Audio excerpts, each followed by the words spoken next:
I promised a video on what to do before going into real estate. So I'm just going to wing this conversation right now and just share some thoughts I have. Real estate investing is a very lucrative space in the real estate industry. Basically, what you do as an investor is, well, there are two things you can do. You either buy property to fix them up, you like distressed properties that need some work, fix them up, sell them. You make immediate cash, you pay your taxes, it's done. Or you find property, you fix it up, or it exists as it is, it's already fixed up, and you put a renter in there. And after you paying your mortgage, your principal, interest, taxes, and insurance, whatever is left behind, left from that is your cash flow. So what that looks like is, if you have, let's say your rent is $1,900, your principal and your interest, your taxes and insurance is $15, $400 goes into your pocket, and that's you multiply that many times, and if you have 10 properties, you have $4,000. I'm just throwing out numbers, it could be higher.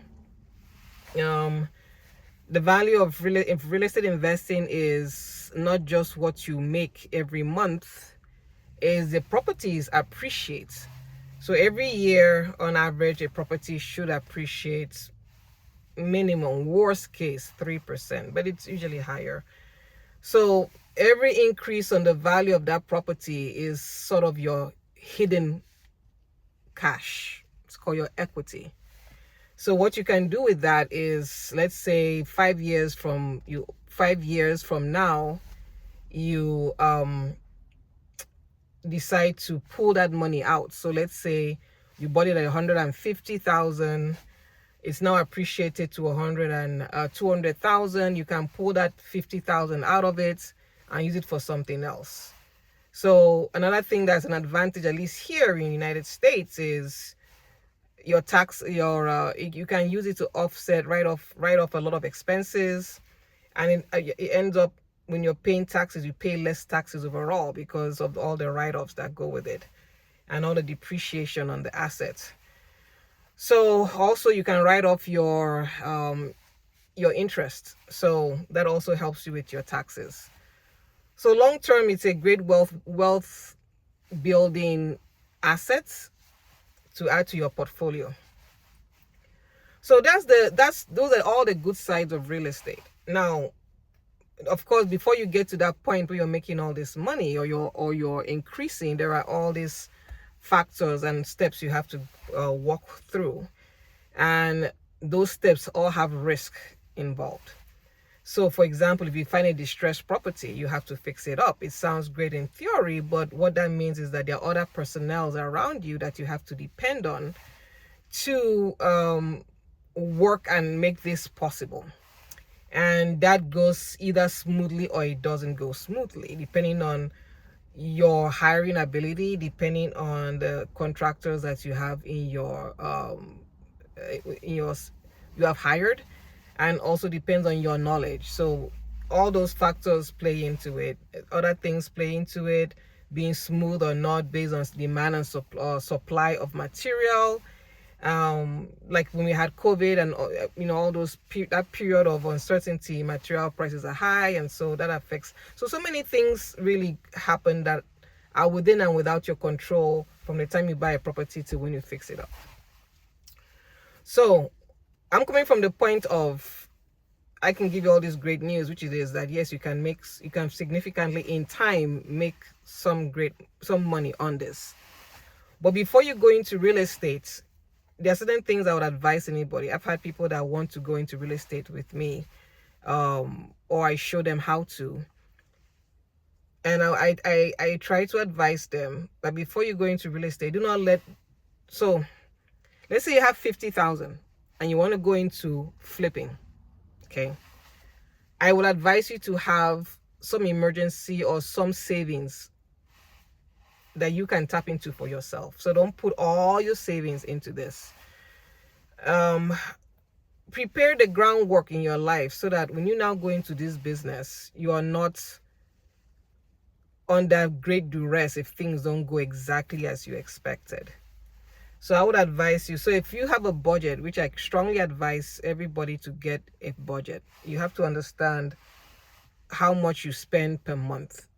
And that's very simple. Pull out two statements, 2-month statements from your bank account, and go over it, open up a spreadsheet and type out those recurring expenses.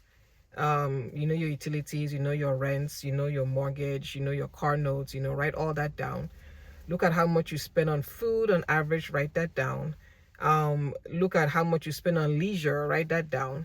And then when you look at those numbers, you will have an idea of really what you can cut down on, right? So let's say after you have done your budget, you need 5,000 to live conservatively each month. Then I would advise you to put aside 6 months worth of 6 months savings before you go into real estate. Okay. In addition, have some emergency fund. It could be you have put aside 10% of your salary every month for emergency funds. Because the last thing you want to do is go into real estate. Like for example, I had a property I worked on that it went way beyond budget. I mean, there were so many things that went wrong with that property. And if I didn't have significant savings, I would have lost everything. So I don't really advise anyone to any business, but real estate is very, it's really, you can spend a lot of money in real estate. If you think about it, let's even say on an average, just to get your AC updated, your plumbing and your electrical. So I'm just talking about that. On average, you're spending between 6,000 to 7,000 on each of those line items. So let's say 7,000, 3 times 7, 21. That's 21,000 you've just spent on this house. And you're talking about fixing up your floors to assemble new floors. It's like 1.5 per square foot on average.